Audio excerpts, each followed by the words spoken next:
Sorry, I was eating a big cookie.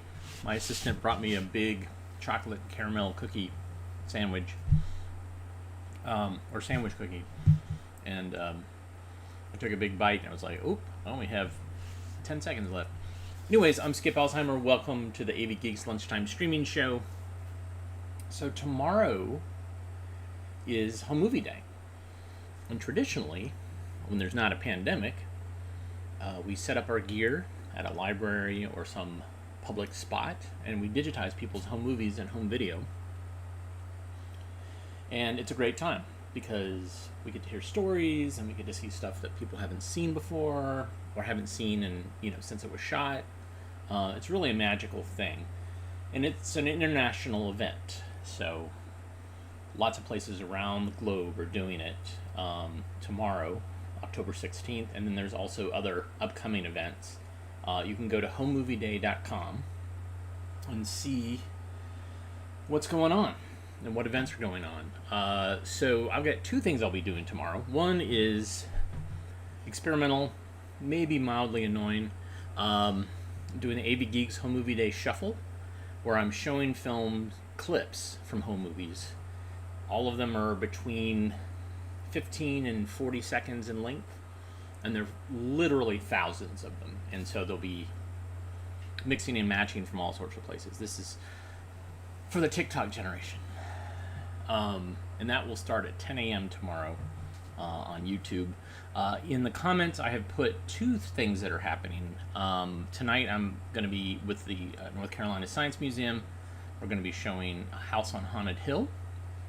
It's via Zoom, so you can register on the link that I have on the in the comments and get a link when we go live at 6 p.m. Eastern Standard Time tonight, and we watch that film.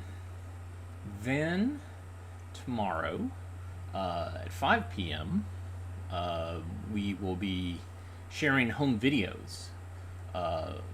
Myself, my wife, and the Found Footage Festival guys will be showing some of our personal home videos, and then also some found things. And I mean, Found Footage Festival, they have this gift, and they found some outrageous stuff. Now, it is a little bit more adult. There is some profanity, and there is some brief nudity, so be prepared for that. I try to keep my streaming relatively clean for all audiences, although it does get a little troubling sometimes with clowns, I suppose.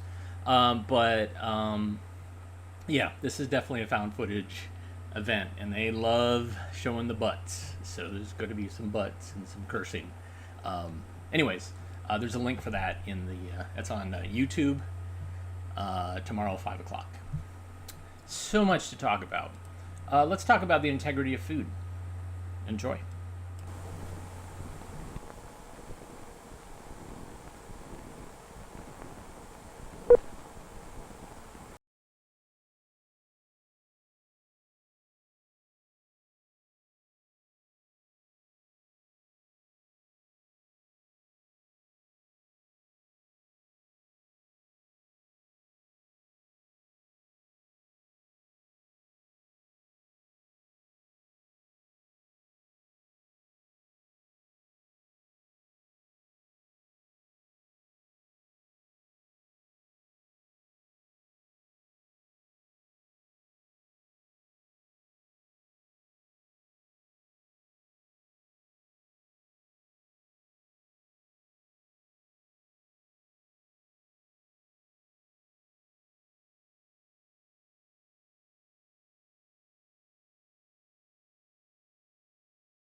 When it looks good and it's clean. The wise baker, though, knows that bread dough must be processed in clean equipment. He also knows the flour, the sugar, the dry milk solids, all the other items needed are of top quality, that these ingredients were held in a clean, and a protected storage area before use. Yes, there are many stops and goes which alert us. This modern control panel in today's milk pasteurization plant must be observed by an alert worker concerned with important sanitation control measures. So that's what this film is all about. We'll observe sanitation guidelines in the handling of food by machines and by people. Because you, whose job it is to process or store or transport that food, have important responsibilities. Yes, today's distribution centers move lots of food and fast. But good sanitation practice is a must. For instance, this forklift operator in a warehouse should be as well trained in matters of sanitation as he is in the actual machine's operation. It has been said, a sanitary plant is an orderly place. Orderliness leads to efficiency no matter where it occurs, in a warehouse, in a milk plant, or any other production operation. Plant cleanliness, an index of good management, is good business, but the practice of sanitation is also required by the federal Pure Food Law. As we observe food stocks moving through food plants, warehouses, and other distribution centers, we might well ask the question, what about the food handling equipment used in the movement of all this food? Is it clean? So, an essential rule in evaluating what is needed to ensure product integrity is to keep food handling equipment clean. In a food storage area, the cleanliness is important. Not only the pallet itself with care and its maintenance, but the floor area of the immediate environment in which palletized food is held until used. And to other fittings used in automotive milk transportation tanks for bulk delivery. Thus, we maintain the integrity of the food from the farm to the processing plant. In other words, the environment. Let's consider in some detail food storage, under an imaginary microscope, if you please. Possible contamination of food by insects is our subject. If are good, we won't find insect-damaged products if good sanitation practice includes reject all incoming contaminated food. This includes the immediate cleanup where spillage or contamination has occurred, at the loading platform, delivery truck, pallet storage position, whatever. Proper record keeping of rejected or contaminated foods encountered is also a must in good sanitation practice. For instance, will the material be destroyed? Where? How? Or will it be allowed to accumulate in some other area of the plant? Yes, refrigeration is a significant control in preventing decomposition of the product and or its contamination. But we not only must maintain proper storage temperature, we must practice sanitation while we refrigerate. Meticulous attention is required in the cleaning and handling of equipment used in the refrigeration of food. This refrigerated milk storage tank and attendant sanitary piping is a good example. But it is also important that free circulation of refrigerated air not be hindered by overcrowded palletized stocks in storage. Let's review now an extremely basic rule we must apply in our study of the integrity of food, and that is, store food away from walls. It's difficult to keep this area clean. It appears clean now, but how long is it apt to stay that way? But the painted item code and pallet position lines in this storage area appear to be clean. This is sanitation in action. So, if we can store food in a clean work environment, up from floors and away from walls, and with orderliness, frequent and thorough examinations will be made. Yes, proper inventory rotation, the FIFO, first in, first out, is valuable warehouseman's jargon, and every good food storage manager is convinced of the virtue of this sanitation practice. So, real areas of a warehouse must be scrupulously clean, and all undesirable lots immediately destroyed. So, beware, don't let it be the primary contamination center.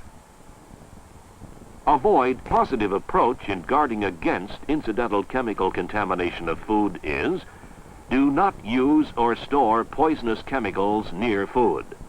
This means we restrict pesticide control measures to careful application of chemicals according to pesticide regulations. Let's review now another possible contamination associated with rodents, birds, or similar pests. First off, this tight-fitting door to the outside may keep them outside. But let's also take a look outside. Good sanitation practice means also clean grounds about a food plant, an area free of litter, waste, refuse, or other items that may constitute an attractant, breeding place, or harborage for such pests. But inside the plant, in food storage areas, fresh rodent tracks visible in flour dust is a dangerous signal, a breakdown of sanitation control. This is spots located by ultraviolet light are confirmed as rodent urine by further tests. So, a sample is taken by the sanitarian for the laboratory tests required. We must regard sanitation as a quality of cleanliness in storage areas if we are to maintain an effective pest control program.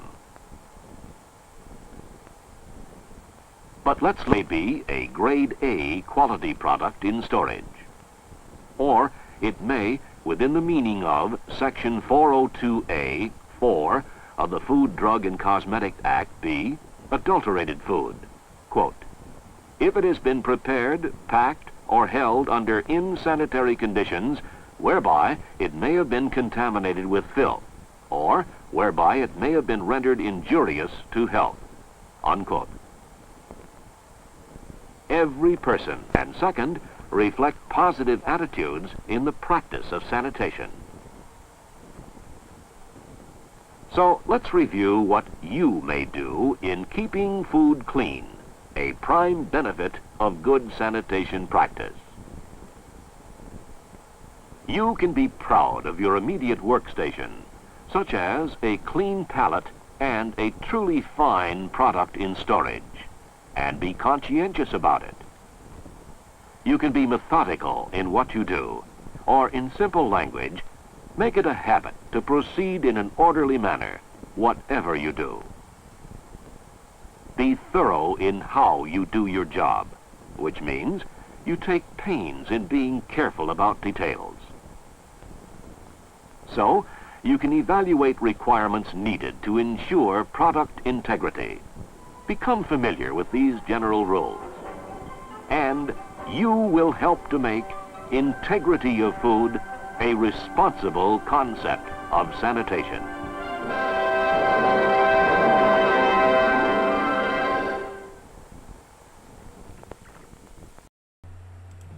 This type of genre I call could have been a film strip. But the subject matter is so good. I'm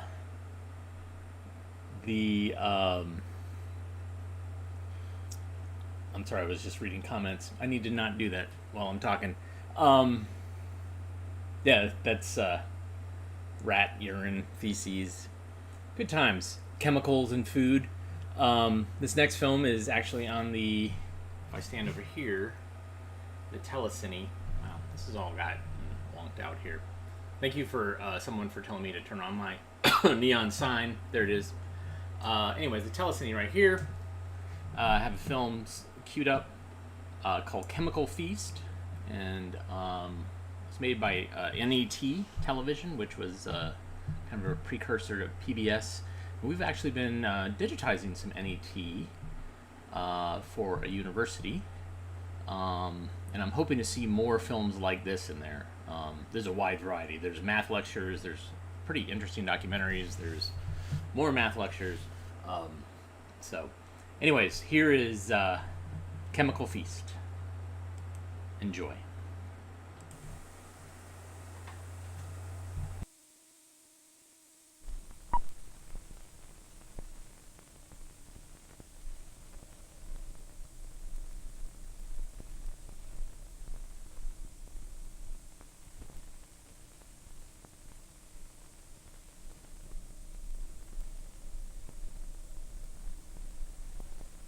Remember the old days? The pies your mother used to make? You'd go into the kitchen, there's Mom breaking eggs, beating them. There'd be rich country cream and sugar and fresh fruit and real vanilla beans and butter. Remember all that? Well, you can forget it. We've eliminated all the old sentimentalities. Modern baking through modern chemistry. Here's a pie you can make with the same ingredients that the manufacturer uses and lists on the box. The same ingredients that I have right here. We'll make the crust first. Let's begin with some wheat flour. That's always good for a beginning when you're making a crust. Just pour it right through the sifter and make sure that any dross or detritus is caught by the mesh of the sifter. There it goes. It's all gone. That's fine. Now we're going to put some sugar in to make it sweet. Just lay the sugar in nicely. A little shortening to shorten the crust so it doesn't stay long in the bowl. And use your friendly tools to all you have to get the shortening in there. That's good. Don't let it fight you. It's always going to fight you. Now to make it stay moist and loose, you want to put some water in. That's very good. Add a little sweetening from our friend Dextrose, hospital tested, hospital approved. Lay it right in. Now we want to mix a little sorghum flour with a little grain flour. There's some graham flour.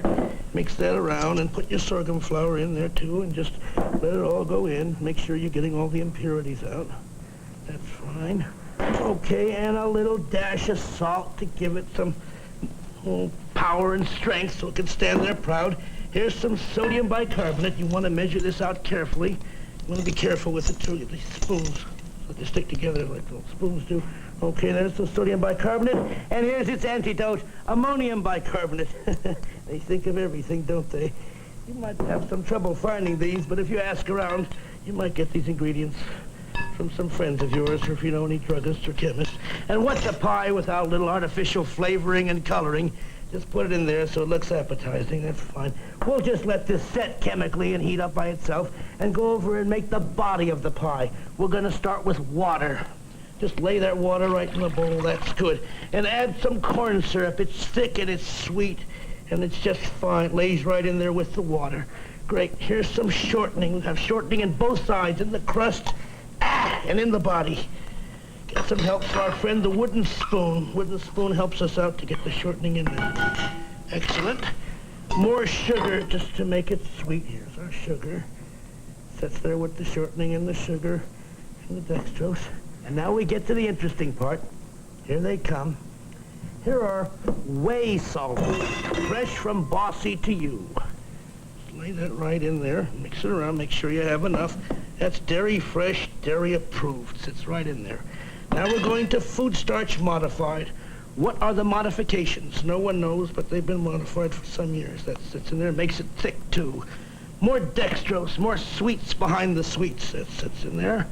Here's some sodium caseinate. Remember the word casein. See it in glue and paints. This is something different though. It's a dairy product as well, and not bad for you nutritionally. That's good. Now we come to an important part. Time to add the flavoring. This is what distinguishes our pie from other pies. It has a certain amount of flavor. That's good. Great. Some gelatin to give that flavoring a little mush and gush and make it stand tall and proud in the world of pies. Real gelatin. Now we put some whole milk solids, also a very wonderful natural dairy item. That's good.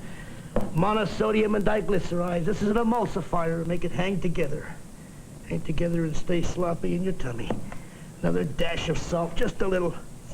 Just a dash, like snow. Isn't that pretty? Taste of vinegar to give it that old tartness. But be careful you don't put too much vinegar in. If you do, the kids will be turning their noses up at it, saying you made a vinegar pie, and you don't want to do that. Polysorbate number 60, not 58 or 59 or 61. If you have trouble finding this, your local organic chemical supply house probably have a little for you. This is an emulsifier, and it's also retards spoilage. So many pies these days are spoiling right and left. This one doesn't spoil ever. You keep it for 7 or 8 months. Here's some vanilla to counteract the vinegar, and a little more flavoring. That's fine. And our old friend, where is he? Where are you? There she is. This is monosodium phosphate. Can be found in laxatives and detergents. Cleans all kinds of tubes out, and you'll have a clean pie. We'll just lay this in right here. You don't want to put too much. Acts like a Drano or something. That's fine. Now we go to the Texas grasslands for a little guar gum. That's fine. That's purely organic. A little lecithin for the arteries. That's it. And what's a pie without a little artificial color? Just a couple drops. Not too much. You don't want it to clash with the walls or the curtains. That's fine. Okay. You may wonder what kind of a pie we've made here. See that? And I'll show you exactly what kind of a pie it is. There it is. A modern lemon cream pie. I'll open it for you. Get it out of the box. Good. Take the paper off. Factory fresh, factory approved. No lemons, no eggs, no cream, just pie. Let's play the Creative Play Food Challenge. Foods no longer fall into the simple categories they once did. When we go to the market, we no longer buy just a sack of potatoes, a bag of sugar, or a pound of steak. We are now confronted and challenged by alluring packaging, hard sell advertising, and too many choices. It is also difficult to judge the real worth of foods now that chemicals contribute to the confusion. For that matter, how can we judge how much the ingredients should cost when oftentimes we cannot determine what the ingredients are? Now, one of the new categories is the Creative Play Food, a chemical whimsy created for fun and profit. Your fun, the creator's profit. Now, let's play the Creative Play Food Challenge. We'll describe 4 creative play foods and withhold the price. You guess which one costs the most per pound. Here are the 4 product shoppers.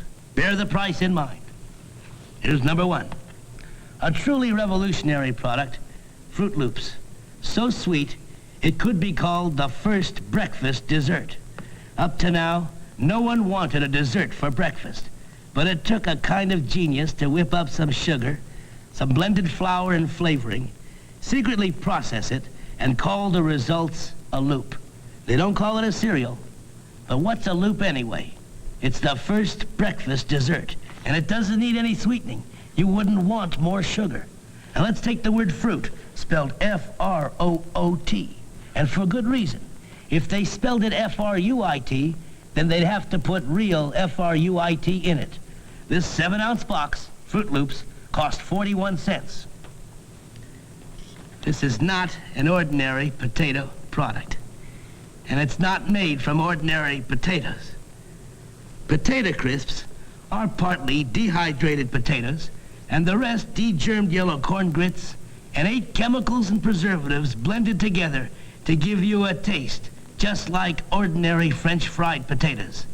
They take the fried taste you crave and make them go crunch. 5-ounce box of potato crisps sells for 49 cents.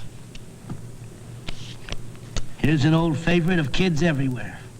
Fumaric acid, sugar, monosodium phosphate, artificial flavoring, calcium carbonate, and every schoolboy knows the rest. It's Kool-Aid. No fuss, no muss, and no fresh fruit leftovers to clean up and throw away. This little packet here delivers 2 quarts of non-nourishing imitation-flavored soft drink. All you do is rip open the packet, toss the contents into a non-metal pitcher, add more sugar, cold water, stir, and serve. Non-metal pitcher.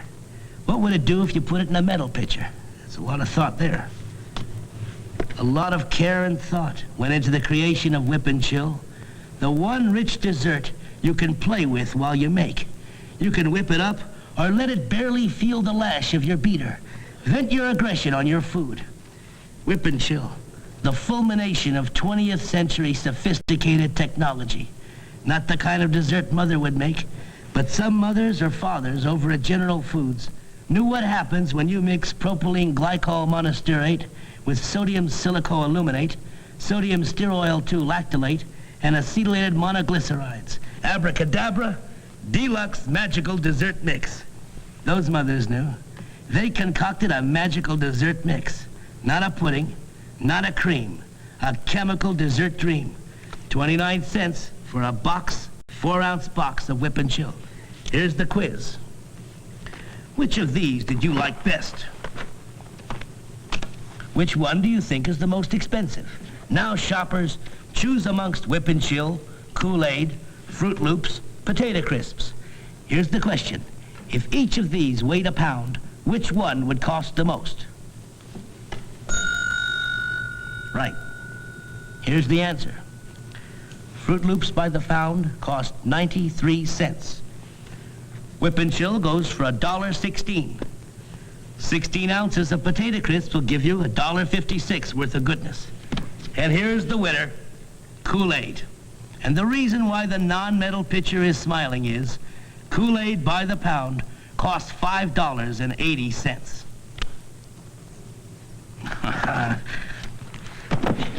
Chuck steak. This little chuck steak sells for 69 cents a pound.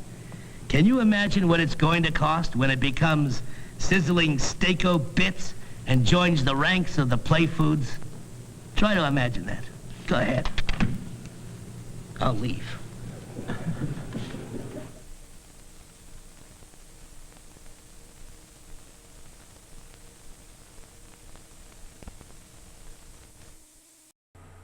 I love that guy. He shows up on something that I mentioned like almost a year ago, probably, maybe longer than that. There was this streaming channel called Tubi that you can see on your Roku and on your computer. And they have a show that NET did called The Great American Dream Machine. And these bits are from that show. And so Marshall Efron's on there a lot, doing different bits. And one of the bits is they actually go to his apartment in New York, and it is filled. It's like a tiny little apartment, and it is filled with stuff, with books and weird whatever.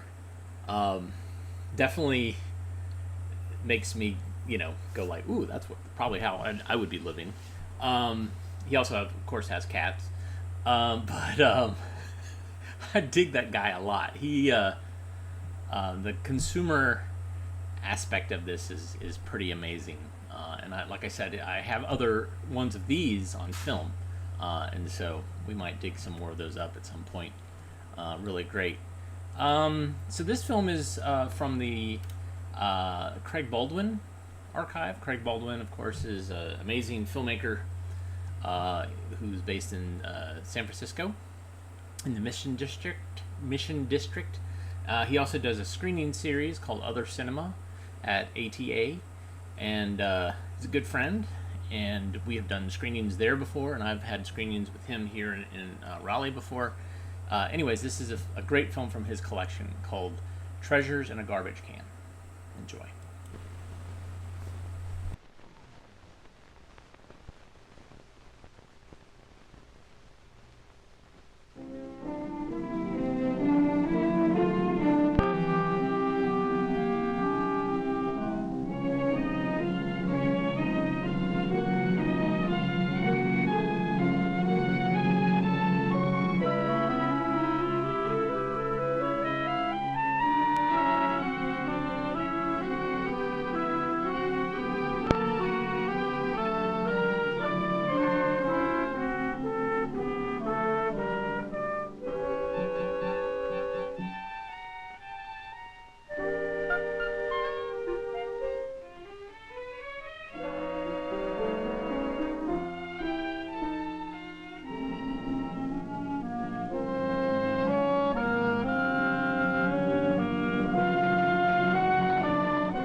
When you toss away a can or a bottle or the scraps from your dinner table, the chances are that you don't think much about it.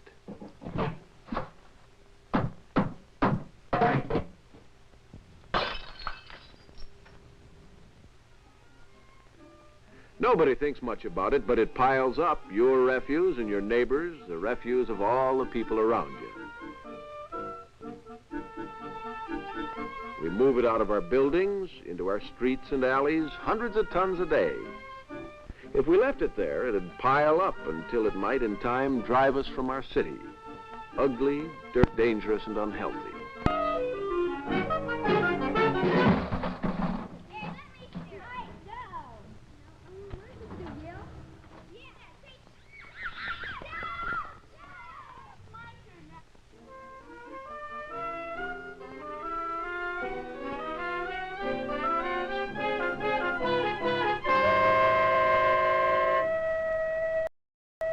But early every morning, before most of us are up, these men start out to handle the problem. 2 men to a truck, they work as a team. Every day they drive together in a constant battle to clear their city. It's a tough day's work, but it has to be done to keep our city clean.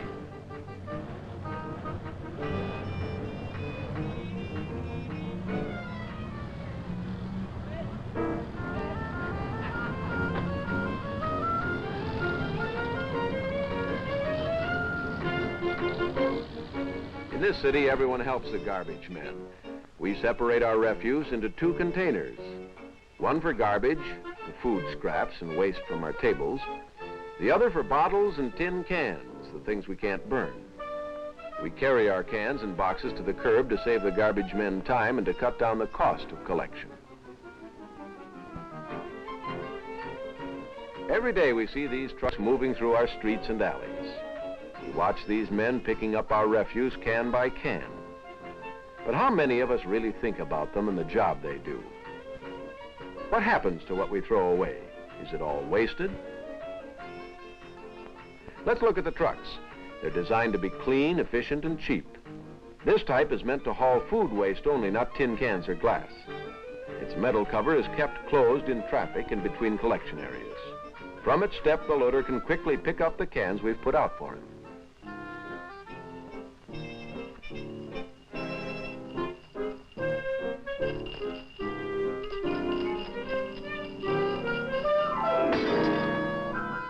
When a piggy bank breaks, we separate the money from the glass. The money goes into your pocket and the glass should go into the rubbish box. But sometimes we forget to separate our refuse and carelessly throw a piece of glass into the can for food scraps.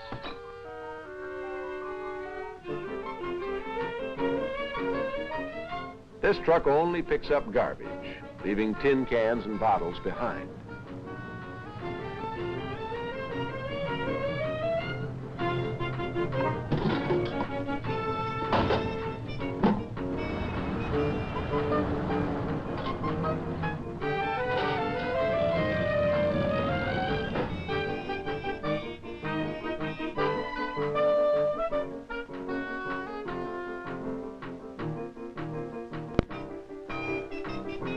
When a garbage truck is full, it returns to the collection yard to be weighed.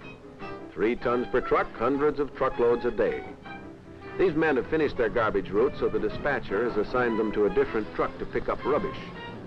He coordinates the whole job like a military campaign. Every crew must clear a different area each day, and the dispatcher records the area they've covered on a district map.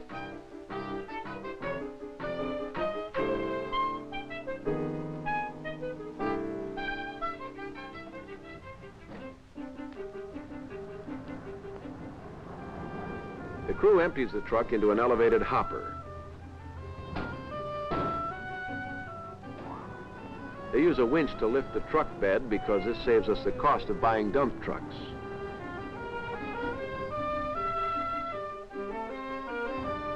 The hose carries water under high pressure.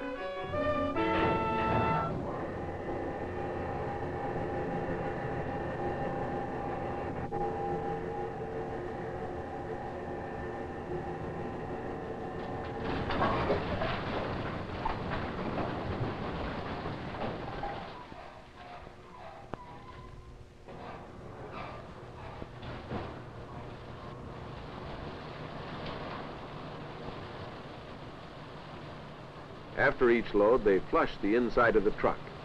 And now, because they're through with this truck for the day, they also wash the cab and cover.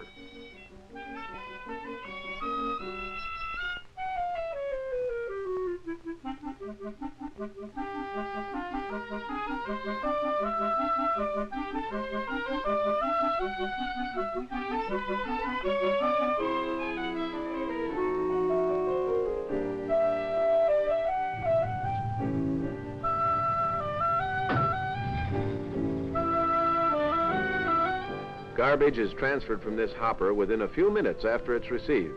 It's sold to private contractors. They move it quickly out of the city in their large covered trucks.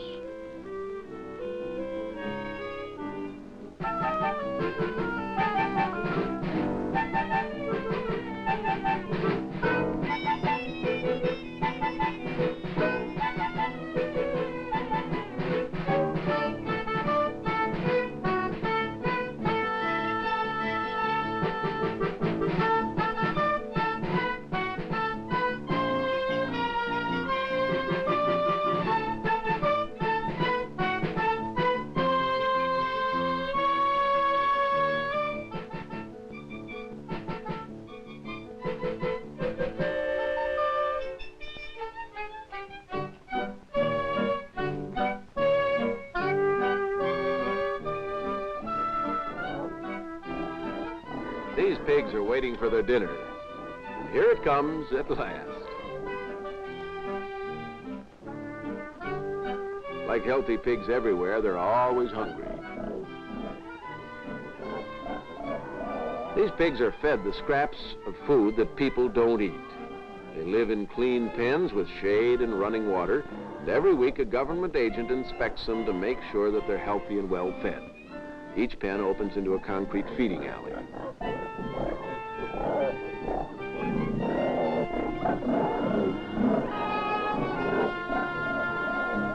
Thousands of pigs like these grow fat on food that would otherwise be wasted. Food we separate and save for them at home.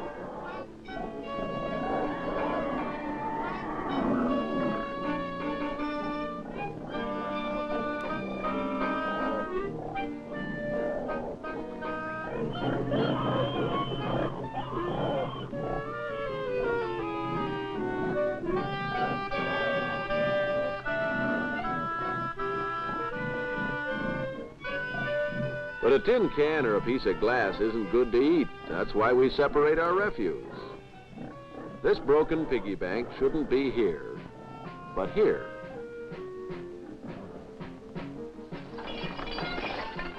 Our crew collects bottles and tin cans in a different kind of truck. When the truck is full, they cover it with canvas.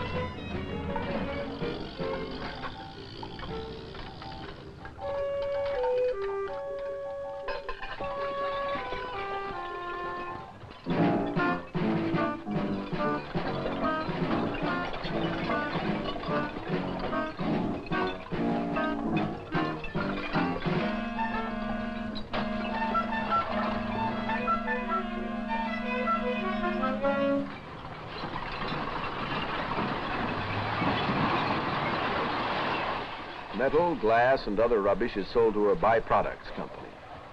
As it moves through their plant, a sorter removes many useful objects for special treatment, such as tires, scrap iron, paint buckets, wire, and bulky tin.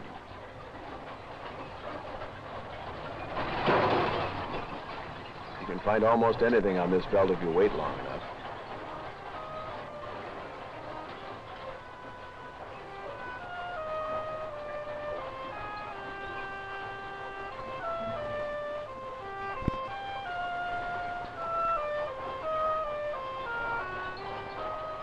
This is a magnetic roller. It pulls everything made of iron, like tin cans, off the belt, leaving glass and other objects to continue along the line.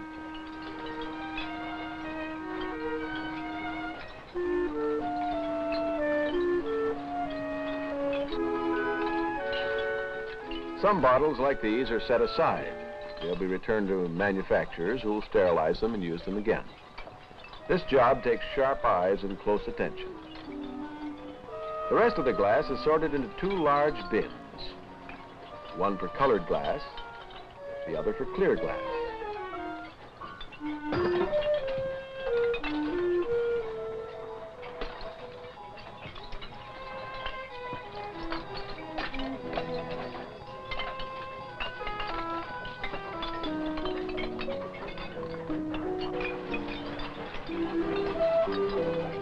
Toys are also saved.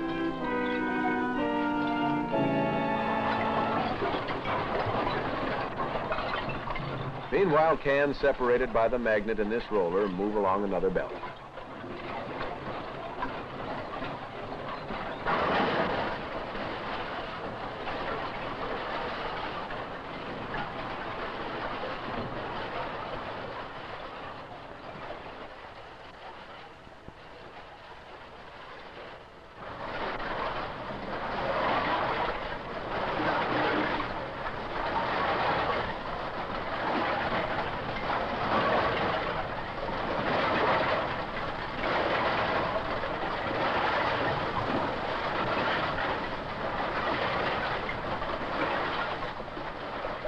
Cans are stored in this hopper.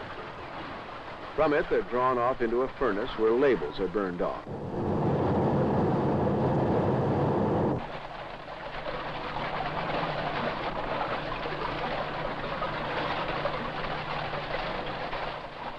As they cool, the blackened cans move up on a bucket elevator toward a shredding machine.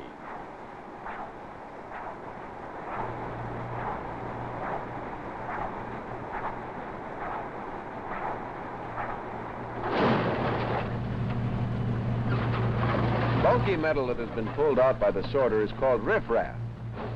It's fed into a heavy-duty shredder.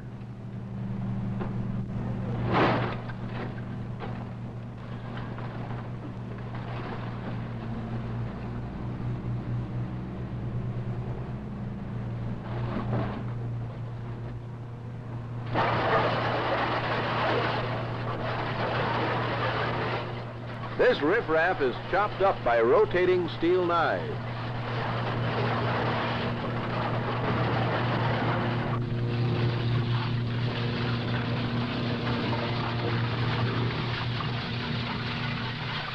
All this metal, the metal we throw away, is saved. After it's burned and shredded, we load it into railroad cars and ship it to the copper mines. There it's used to extract copper from copper ore by precipitation. This discarded metal is vital in making the copper that's so important to us all.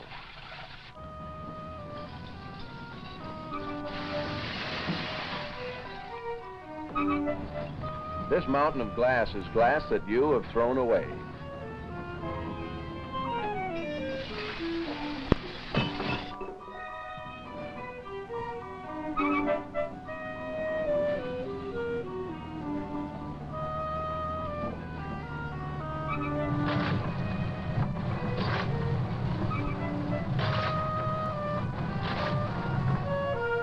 After the glass is broken and washed, these men sort through it to remove corks and bottle caps.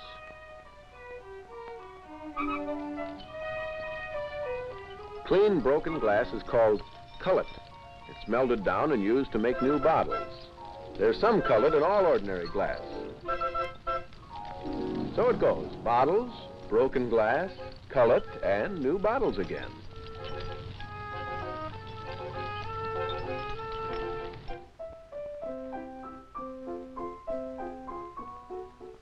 Nothing is wasted.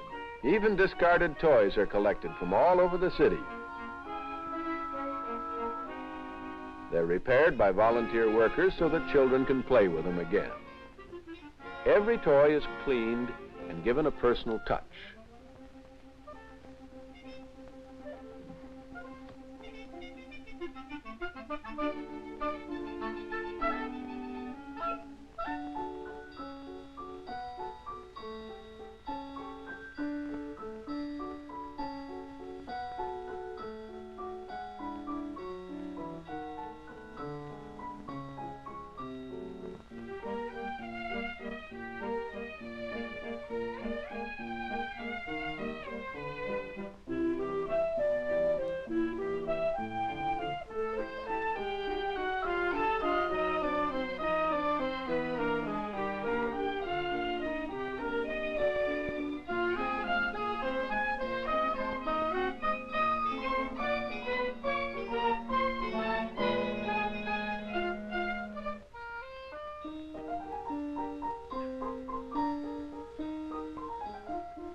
When the workers are finished, they send these toys to toy lending centers throughout the city. There, kids can come in and borrow them like books from a public library. When a boy or girl has shown that he takes good care of these borrowed toys, he can adopt one for his very own.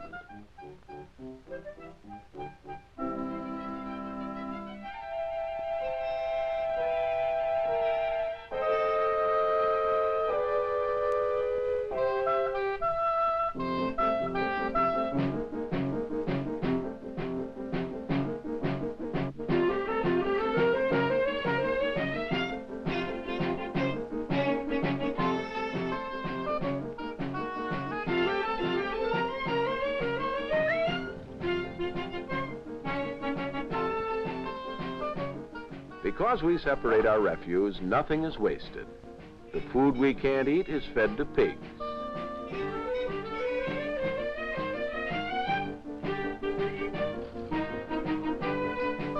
Old bottles from our rubbish boxes are used to make new glass. The tin cans we throw away help to make valuable copper. And broken toys play again. So when you toss away a can or a bottle or the scraps from your dinner table, remember to separate them carefully, because with your help, a good garbage collection system can turn everything you throw away into treasure for us all.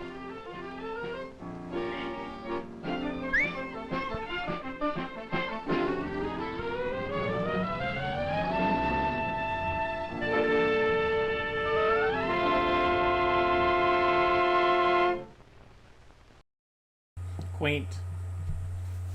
I like it. And, you know, you see that they were separating garbage even back then. Stuff that can't be burned, like the glass and the metal, and the food scraps.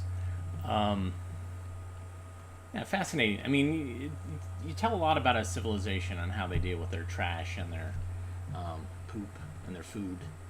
A lot to be said. Yeah.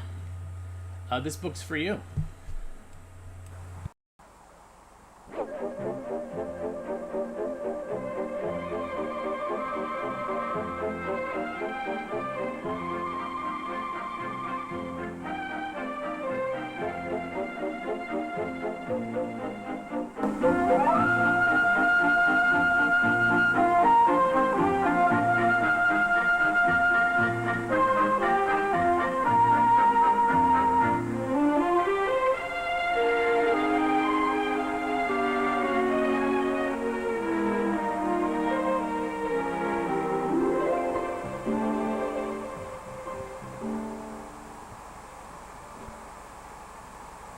Today, we plan to talk about books and about reading. We'll have to talk about things very close to us if we are to understand ourselves and others, if we're to learn about reading, and if we're to find out what books can do for us. Many questions need to be considered. We'll start with a short one. Now you listen carefully. How do you feel about books and about reading? How about you, Carol? Well, I hate to read. I only read when I have to do something for schoolwork. Uh-huh. How about Michael? No, I don't care if the book is very much. The only time I read is when I have to have a book report or have to read in class. How about you, Pat? Well, I love to read, and I think it's wonderful because, well, you can read when you have to look something up and you need to make a report on something, or you can just read for pleasure, which is what I do most of the time. Floyd? I don't like to read, period. What do you mean by the period? It's no good. For some reason, I hate it. Uh-huh. You know, lots of boys feel that way. Floyd, just as lots of people feel the way Pat and Bruce and Bud feel. How about you, Ed? How do you feel about reading? Well, I don't like reading very much except for on cars. Like, I like mechanics myself. Thanks, Ed. How about you, Bud? If I see a good book, I just can't keep my hands off of it. I read about 1.5 each week. As you can see, some people love reading, and others don't like to read at all. Why? Let's try to find out. We'll start with those who don't read and ask them, why don't you read? Serafino. Well, I like to go outside and play and have a lot of fun. And most of the time at night when I read, I'm mostly disturbed by my brother or someone else in the house. And sometimes when I'm reading, I just fall asleep. Sometimes when I read. And I like to read newspapers because they're more up to date. And books are not. Well, you can't. Some of the words in the book you can't know what their meaning is. Some of the authors. Sometimes when I start a book, it starts off very good, but then all of a sudden, it's like a surprise. It gets very boring, and there's nothing. There's like no use finishing the story. You just think, well, There's just no something use. like that. Right. That happens so often, Michael. Jackie?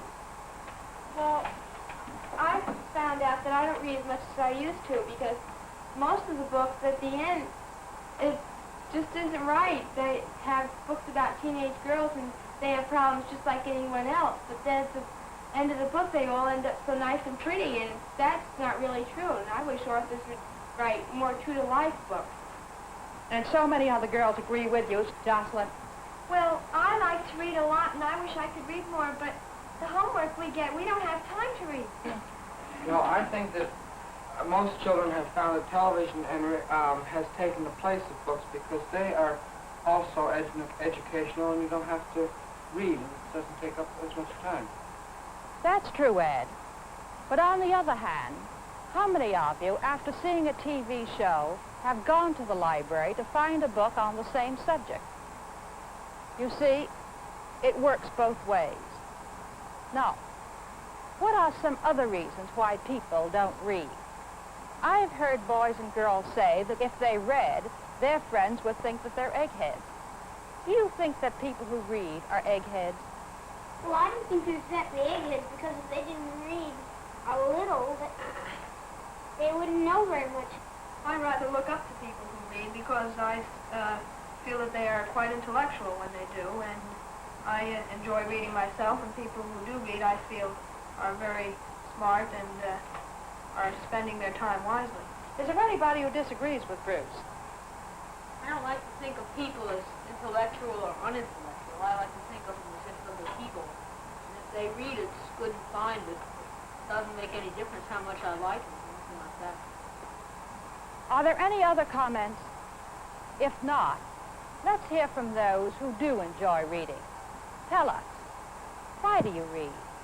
Well, I like to read just to get away from everything else that's just happening in my regular life. Pat? Well, I like to read because I think it gives me a better foundation in certain subjects. I like to read because I can put myself in the place of the character, of the hero. Carl? Well, when you read, you have a lot of things from the book that you couldn't really have, like a horse.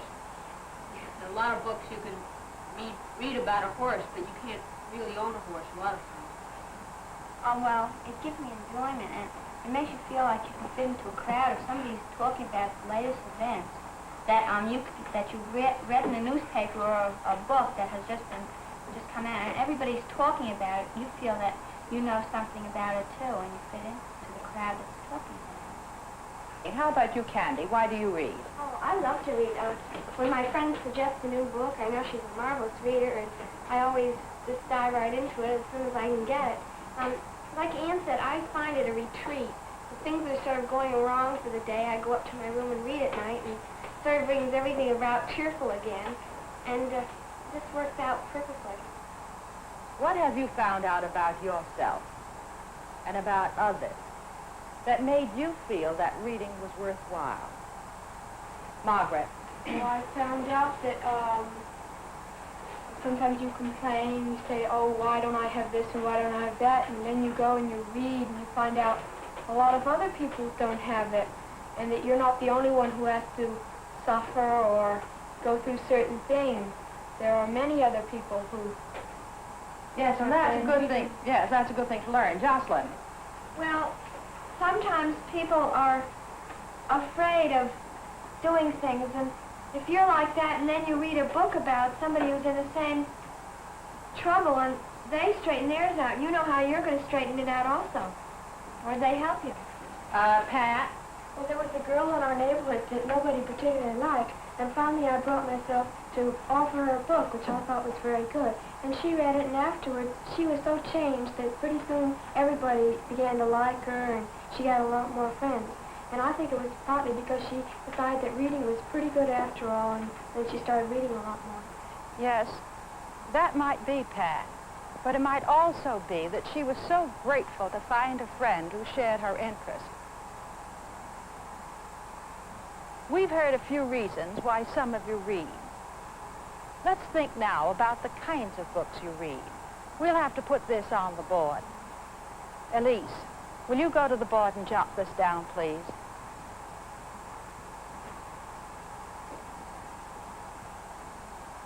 Just call out the kinds of stories that you are reading now.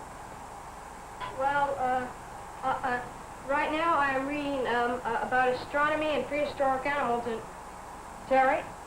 I like to read mystery stories and some classics, and I also like adventure stories. I read news stories. Floyd? Comic books. Well, we have a long, long list. Just look at the board and see how very long the list is of the different types of books that you read. Are all the children in this class interested in all those books? How many boys are interested or would be interested in reading astronomy stories? 2, 3, 4. How many girls? 0. Teenage boys. 1. Girls. 2. How many are there? 8. 8. Well, there you have some figures on your own interest. You look at those figures. What do they tell you about the reading interests of the girls and boys in this class? Well, they differ in a way that boys usually like adventure stories of planes and mechanics and things like that, whereas girls like stories of, say, careers or other girls' problems, and boys don't usually like that. Right. So that you see that boys and girls have different kinds of interests. What else can we learn from our chart? Bruce? Our interests in this class are quite wide. You can see how much, or I see how much we've changed in just a couple of years from, well, girls from, say, adventure stories into career stories and teenage stories. How many people find that they, too, are not reading the same type of stories that they read, let us say, 2, 3 years ago? Would you raise your hand? For the most part, that's true. We still stick to some old favorites, but many of us change. Something else affects your reading. We might think about it now. Before we talked about what are the kinds of things that you're interested in, the types of books that you're interested in, and you said animal stories, sea stories, adventure stories, comic books, and so forth. Are these the things that you're really interested in? Or are you at the present time concerned with other problems to which you would want answers? Is there anything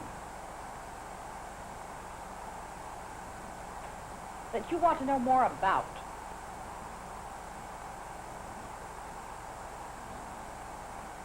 Jocelyn, do you want to start?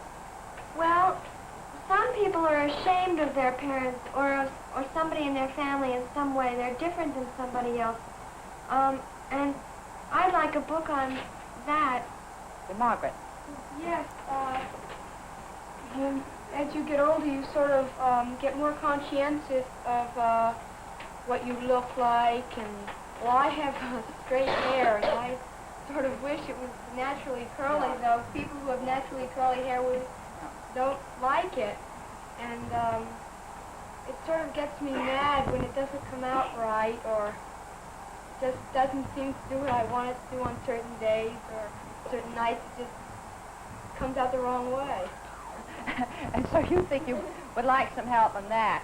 How about your relations with your family, your relationship with your family? Is there, are you concerned at all about that? May we take Mark on that? Well, my brother Jay, he's always, when I do something that isn't too bad, he goes running to my mom. He starts screaming all over the place, and then he just makes a lot of noise, and I go up and I have to go to my room just because of him. Yes, and that's something which is very common. Candy. I have really two problems. One, I fight constantly with my younger sister, even though I love her dearly. We just seem to be at the age where we just don't strike it off very well. And either she's jealous of me or I'm jealous of her because she has something new, and we're always constantly fighting. And second, my father's never around. He's always too busy doing this and that. And it's sort of good to have somebody around to help you.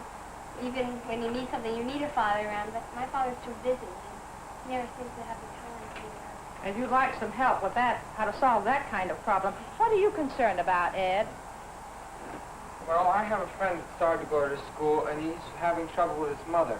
I'd like to have a book on something like that, on how you could handle your mother. That sounds as if it's a common problem. I'm sure many of you have other troubles. Sensitive spots, and dreams, too, very close to you, which you don't want to discuss in class. If you want to talk to me about them, we can arrange to meet. Perhaps then I can suggest to you books which might help you to understand and to cope with your conflicts, satisfy your curiosities, and maybe even help those dreams come true. From the general discussion today, I learned a great deal about your interests, something about your problems and your concerns. And I think I have with me some of the books you might want to read. For example, so many of you seem to want to know more about families, about family life, about parents who are different, and how to get along with your sisters and brothers. For you, I have Mama's bank account, Jonica's Island, The Giant Mountain, and Young Razzle. But you'll have to browse through them to find the one that fits you. For boys and girls like Carl and Ann, who love horses, but can have them only in books, here's The Red Pony. Girls like Margaret, concerned with personal problems, might be interested in looking through Ruth Fetter's A Girl Grows Up. For those of you who can't stay with a long story, I have many books of short stories. There are many books here for you to look through. There's a book for each one of you. If you want to, you can come up and examine these books. You can come up now.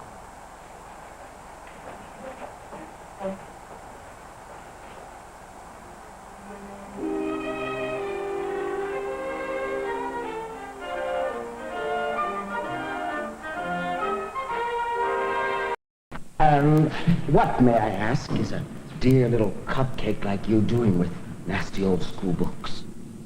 My dear child, we haven't had school or books in ages. No school? Really? Why don't you get rid of that school book?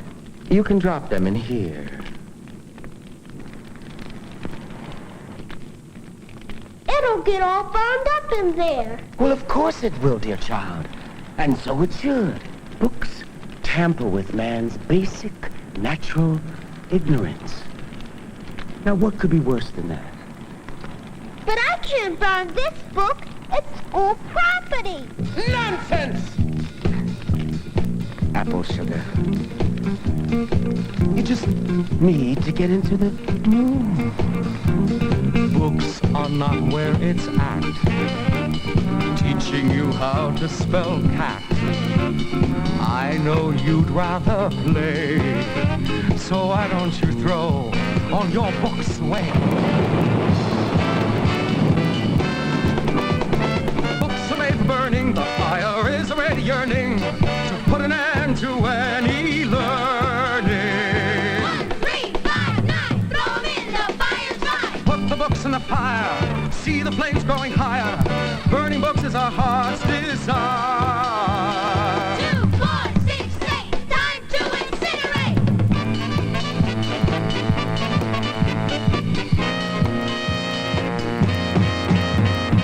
Books will not make you wise, and reading's bad for your eyes.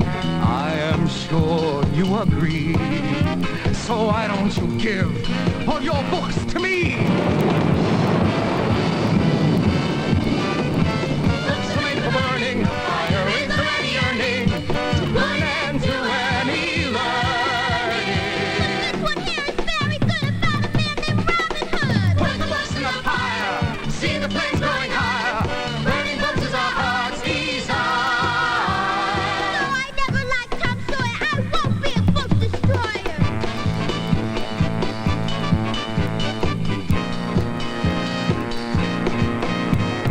Books can only confuse, teaching you things you can't use. You should listen to me. Burning your books will set your mind free. Books are made for burning, fire is already yearning. Put it into any learning. Put the books in the fire, see the flames growing higher. Burning books is our heart's desire. Books are made for burning, fire is already yearning.